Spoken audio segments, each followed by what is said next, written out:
निगम कल्प तरुर गलितम फलम की इस श्रृंखला में आपका हार्दिक अभिनंदन है। श्रीमद् भागवत महापुराण की भाव यात्रा पंचम स्कंद के 23वें अध्याय तक आ पहुंची है। पिछले कुछ अध्यायों में महात्मा सुखदेव जी के द्वारा राजा परीक्षित को भूगोल खगोल आदियों का वर्णन सुनाया गया। 23वां जो अध्याय, इसमें शिशुमार चक्र का वर्णन है।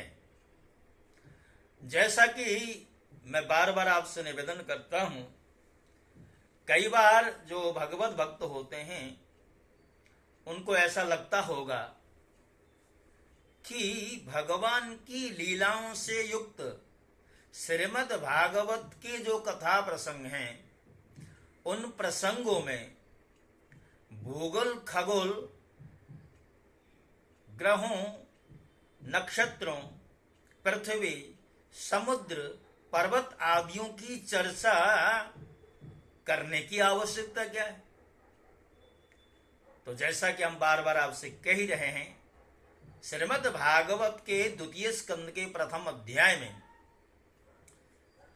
पाताल से लेकर के सत्यलोक पर्यंत जितने भी लोक हैं उन सब लोकों को भगवान का स्थूल रूप बताया गया है।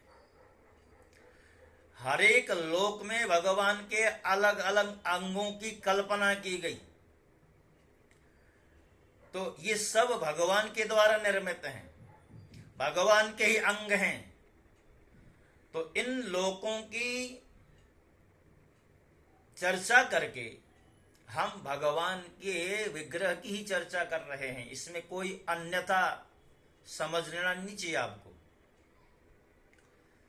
तो अब इस अध्याय में शिशुमार चक्र की चर्चा है। तो सुखदेव जी के द्वारा राजा परीक्षित को ये बताया जा रहा है।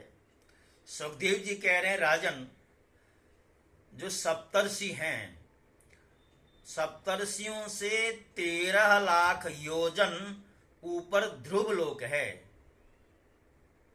उत्तानपाद के पुत्र ध्रुव ने जो छोटी सी आयु में भगवान को प्रसन्न किया था, तो उस तपस्या का, उस साधना का ये परिणाम हुआ कि भगवान ने उत्तानपाद के पुत्र ध्रुव को एक लोक अलग से दे दिया जिसको हम ध्रुव लोक कहते हैं।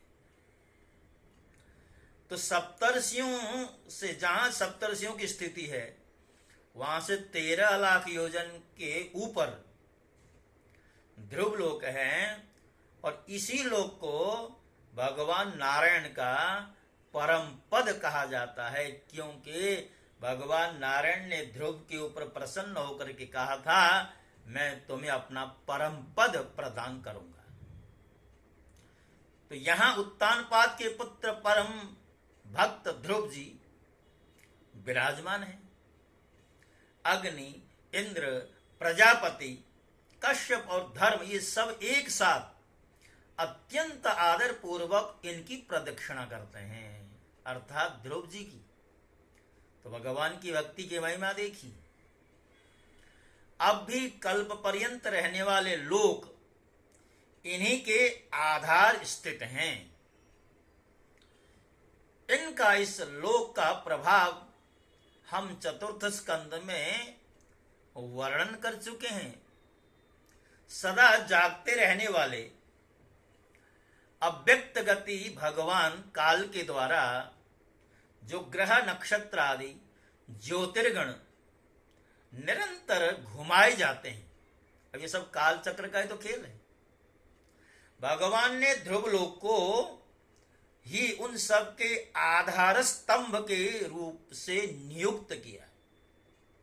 अतः यह एक ही स्थान में रहकर सदा प्रकाशित होता है। जिस प्रकार दाएं चलाने के समय आपने देखा होगा ग्रामीण अंचलों में, जब गेहूं आदि धान आदि फसल घर में लाई जाती है उसके दाने निकालने के पश्चात भी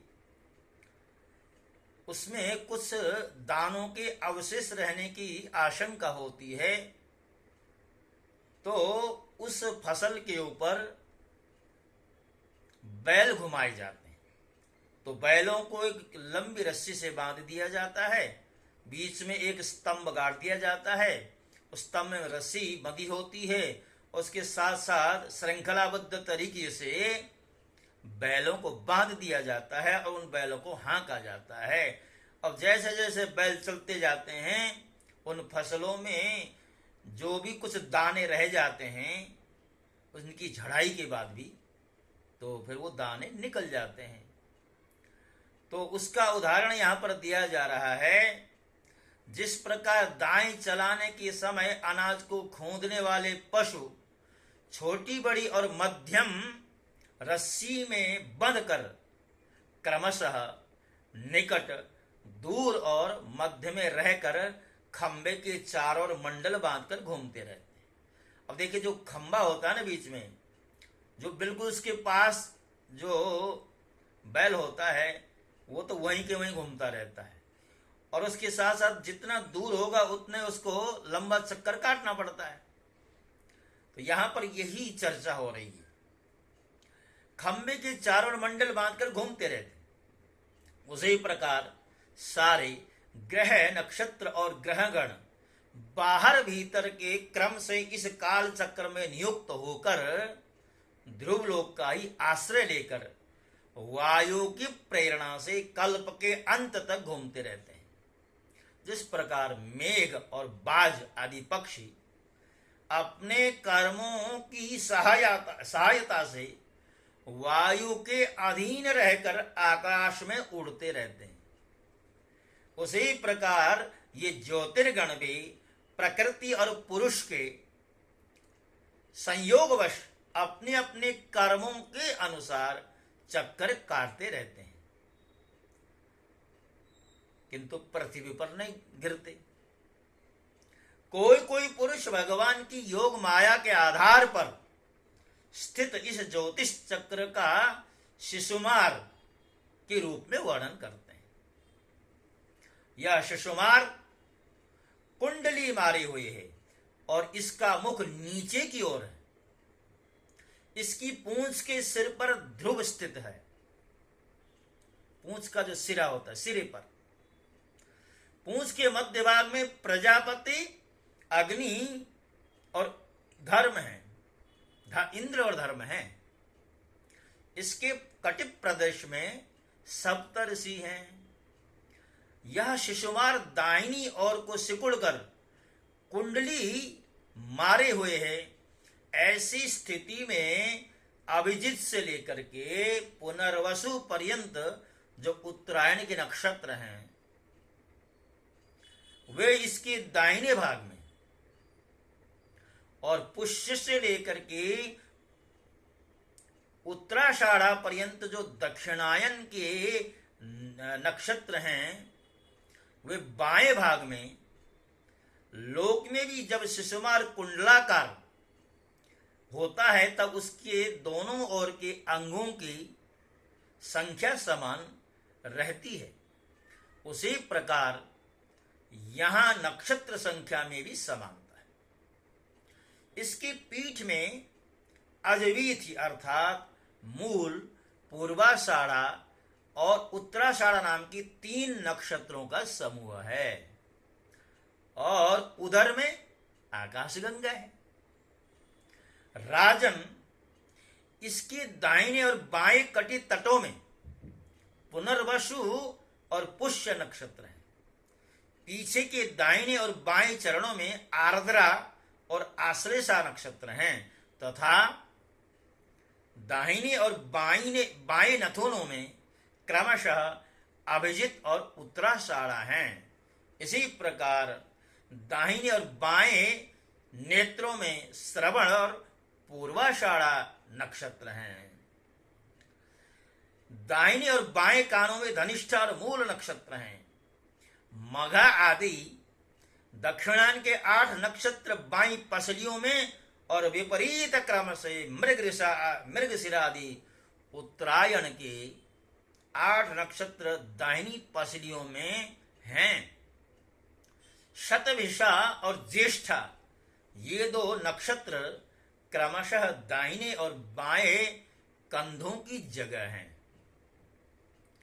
इसकी ऊपर की थूथनी में अगस्त्य, नीचे की ठोड़ी में नक्षत्र रूप यम, मुखों में मंगल, लिंग प्रदेश में शनि, ककुद में बृहस्पति, मुख में मंडल, लिंग प्रदेश में शनि, ककुद में बृहस्पति, छाती में सूर्य, हृदय में नारायण, मन में चंद्रमा, नाभि में शुक्र, स्तनों में अश्विनी कुमार, प्राण और अपान में बुध, गले में राहु, समस्त अंगों में केतु और रोमों में संपूर्ण तारागण विराजमान हैं।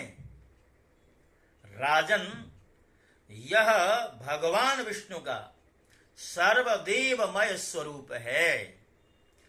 इसका नित्य प्रति सायंकाल के समय पवित्र और मौन होकर दर्शन करते हुए चिंतन करना चाहिए तथा इस मंत्र का जप करते हुए भगवान की स्तुति करनी चाहिए। संपूर्ण ज्योतिर्गणों के आश्रय काल चक्र स्वरूप सर्वदेवाधिपति परम पुरुष परमात्मा का हम नमस्कार पूर्वक ध्यान करते हैं। ग्रहर्चतारा मयमादिदैविकं पापापहं मंत्रकृतां त्रिकालं नमस्यतः स्मरतो वा त्रिकालं नश्येत तत्कालजमासु पापम्। श्री कृष्ण गोविंद हरे मुरारे, हे नाथ नारायण वासुदेव।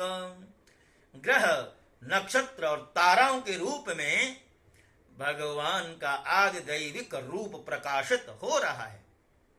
वह तीनों समय उपर्युक्त मंत्र का जप करने वाले पुरुषों के पाप नष्ट कर देता है। जो पुरुष प्रातः, मध्याह्न और सायं तीनों काल उनके इस आदिदैविक स्वरूप का नित्य प्रति चिंतन और वंदन करता है, उसके उस समय किए हुए पाप तुरंत नष्ट हो जाते हैं। भक्तों, जैसा कि हम बार बार निवेदन करते हैं, श्रीमद् भागवत के कुछ गूढ़ विषय ऐसे हैं जो जन सामान्य की मस्तिष्क की पकड़ से बाहर हैं। फिर भी श्रीमद् भागवत के बारे में ऐसा निर्देश है, आपको भले ही समझ में आए या ना समझ में आए, आप सुन लीजिए। श्रवण मात्र से भी आपका कल्याण होने वाला है। श्रवण मंगलम श्री मदादतम भुवि गृणन्ति ते भूरिदा जना। अर्थात गोपियां कहती हैं, भगवान की रसीली मीठी मधुर सरस ऐसी दिव्य कथा है, जो लोग इसका गायन करते हैं वे सबसे बड़े दानी हैं। इसलिए जो इसका गायन करते हैं, इस कथा का श्रवण करते हैं, वो दोनों ही धन्य हैं। इसलिए भक्तों, हमारा ये जो प्रयास है कि श्रीमद् भागवत की भाव यात्रा के द्वारा आपके कानों में, आपके कर्णपुटों में श्रीमद् भागवत के अमृतमय कण, अमृत की बूंदें प्रवेश करा दी जाएं। श्रीमद् भागवत के अमृत स्वरूप जो शब्द हैं वो आपके कर्णपुटों से आपके हृदय तक पहुंचाए जाएं। ये हमारा मिशन है, ये हमारा संकल्प है, और इस संकल्प में आप सहायक बने। और आपने मात्र एक ही तो कार्य करना है, मेरा उत्साहवर्धन करने के लिए मेरे चैनल को सब्सक्राइब कर देना है। शास्त्री प्रेम नारायण के नाम से जो मैंने आरंभ किया है, और इसमें अभी इस चैनल की आरंभिक अवस्था होने के कारण, या यूं कहें बहुत लोगों तक, बहुत भक्तों तक इसकी पहुंच न होने के कारण अभी सदस्यों की संख्या न्यून है, और सदस्यों की संख्या को बढ़ाइए, अधिक से अधिक लोगों तक श्रीमद् भागवत के भाव को पहुंचाने में हमारी मदद कीजिए। इन्हीं शब्दों के साथ आपसे विदा होता हूं। जय श्री कृष्ण। ओम नमो भगवते वासुदेवाय।